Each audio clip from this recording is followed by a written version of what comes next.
ซึ่งซ้ำได้ทมยาสาวห่างมีนอนก็หมอยงกังเจอพี่เฮาใครตักย้อนทามมีจุยเอา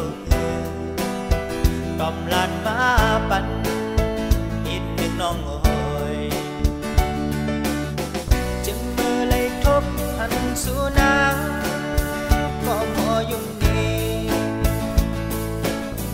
ผู้เจอพี่ในห้องฟังเบาจนไม่เอาหน้าสาวน้องเอจมมือจนหู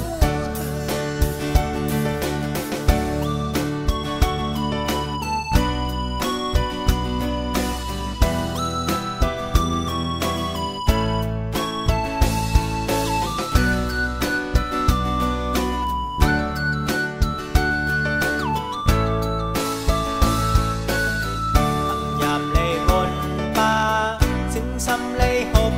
ยาสาวห่างมีน้องอ่อนก็หมอยุ่งต่อพี่เฮานั้นโอ้เจอพี่เฮาลักเมาแม่นสู้